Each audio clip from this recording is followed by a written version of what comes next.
नमस्कार दोस्तों। जब महाराष्ट्र में आप महाराष्ट्र की राजनीति का एनालिसिस करेंगे, जब आप महाराष्ट्र में तमाम क्षेत्रों का विदर्भ, मराठवाड़ा, उत्तरी महाराष्ट्र, पश्चिमी महाराष्ट्र, कोंकण और मुंबई रीजन इनको समझने की कोशिश करेंगे, तभी आप महाराष्ट्र की पॉलिटिक्स को समझ पाएंगे। दोस्तों, लोकसभा चुनाव के नतीजों का हमने एक अलग तरीके से एनालिसिस किया। जब हमने अलग तरह से एनालिसिस किया तो एक आंकड़ा सामने आया, बड़ा चौंकाने वाला आंकड़ा था। महाराष्ट्र में 31 सीटें ऐसी हैं, 31 सीटें ऐसी हैं जिन पर लोकसभा चुनाव के नतीजों का अगर आप आकलन करें तो जीत हार का अंतर 5000 से भी कम था। यानी जो जीता वो 5000 से जीता या उससे कम से जीता, और जो हारा वो 5000 से हारा या उससे कम से हारा। 31 सीटें हैं।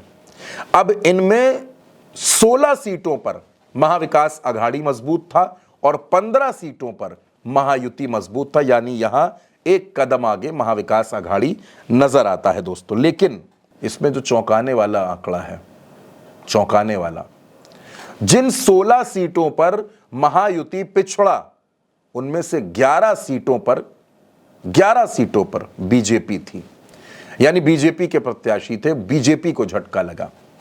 और सबसे ज्यादा नुकसान कहां हुआ दोस्तों? सबसे ज्यादा नुकसान हुआ पश्चिमी महाराष्ट्र में, विदर्भ में, मराठवाड़ा में। दोस्तों, महाराष्ट्र में अगर उत्तरी महाराष्ट्र को आप छोड़ दें तो बीजेपी लगभग हर रीजन में कमजोर है। पश्चिमी महाराष्ट्र, विदर्भ और मराठवाड़ा में ये 31 सीटें थी जहां बीजेपी कमजोर पड़ गई। और ये सीटें 31 हैं दोस्तों। 31 सीटें बहुत होती हैं। सरकार बनाने बिगाड़ने में 31 सीटों का किरदार बहुत बड़ा होता है। अब महाराष्ट्र में महायुति को झटके पर झटके लग रहे हैं। आरएसपी जो गठबंधन का हिस्सा था, उसने गठबंधन से खुद को अलग कर लिया है। वो अलग अपनी प्रत्याशी उतारेगा, वो भी नुकसान होगा महायुति का। दूसरी तरफ रामदास अठावले का सियासी भविष्य क्या है, उनको महाराष्ट्र में क्या मिलने वाला है, अभी तक तस्वीर साफ नहीं। राज ठाकरे का क्या होगा, तस्वीर साफ नहीं। अजीत पवार को मन मुताबिक सीटें नहीं मिल रही। एकनाथ शिंदे जो मांग रहे थे उससे बहुत कम उनको मिल रहा है। मुख्यमंत्री का चेहरा तो खैर बात की बात है। दरअसल बीजेपी पूरी तरह से यह कोशिश कर रही है कि किसी भी तरह इतने मजबूत बन जाओ कि महाराष्ट्र में मुख्यमंत्री अपना बने, बीजेपी का मुख्यमंत्री बने, किसी सहयोगी दल का न बने।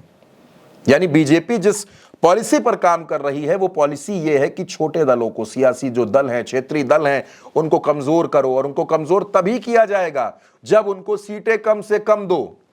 अब आज की तारीख में एकनाथ शिंदे और अजीत पवार अगले 24 घंटों में क्या कर देंगे, कोई भरोसा नहीं है, कुछ पता नहीं है। महाराष्ट्र की राजनीति अगले 48 घंटों में कितनी बदल जाएगी, कोई नहीं कह सकता। बड़े बड़े राजनीतिक विश्लेषक, बड़े बड़े पत्रकार नहीं बता सकते दोस्तों, क्योंकि महाराष्ट्र में सियासी करवटें ही कुछ ऐसी हो रही हैं। और अब इन 31 सीटों पर मंथन का सिलसिला शुरू हो रहा है, क्योंकि दोस्तों चुनाव में जीत चाहे 100 वोटों से हो, चाहे हार 50 वोटों से हो, जीत जीत है और हार हार है। लेकिन अगर 5000 वोटों से हार मिल जाए तो बड़ा टेंशन वाला मसला होता है कि 5000 वोट भी अगर आप इकट्ठा ना कर पाए। यानी दोस्तों बूथ की पॉलिटिक्स, वोट की पॉलिटिक्स, कार्यकर्ता को जोड़े रखने की पॉलिटिक्स, चुनाव कोई आसान काम नहीं है। और जब चुनाव इतना मुश्किल है, चुनाव इतना टफ हो रहा है, ऐसे मुश्किल दौर में जब सहयोगी साथ छोड़ दें और जो साथ हैं वो नाराज हो जाएं, तो दोस्तों मुश्किल तो होगी। और मुश्किल यह है कि महाविकास आघाड़ी जहां एक तरफ अपनी सारी सीटें क्लियर कर चुका है, कहीं से कोई शोरगुल नहीं है, महायुति में झगड़ा बढ़ता जा रहा है। महायुति के तमाम नेता नाराज होते जा रहे हैं सीट शेयरिंग को लेकर। और जो सीट शेयरिंग हुई है दोस्तों वो भी हैरान करने वाली है। हालांकि 48 घंटों में महाराष्ट्र की राजनीति में बहुत सी बड़ी खबरें आने वाली हैं, बहुत सी बड़ी खबरें आपको मिलेंगी। तो महाराष्ट्र की राजनीति पर नजर बनाकर रखिए दोस्तों, हमारी भी नजर है, आप भी अपनी नजर बनाइए। महाराष्ट्र के चुनाव के सियासी समीकरण, चुनावी विश्लेषण, अगर आपकी नजर में भी कुछ है तो कमेंट बॉक्स में जरूर बताइए। और अगर आप महाराष्ट्र के बारे में कुछ भी पूछना चाहते हैं तो जरूर पूछिए। उल्टा चश्मा यूसी पर महाराष्ट्र और झारखंड चुनाव की नॉन स्टॉप कवरेज लगातार चल रही है।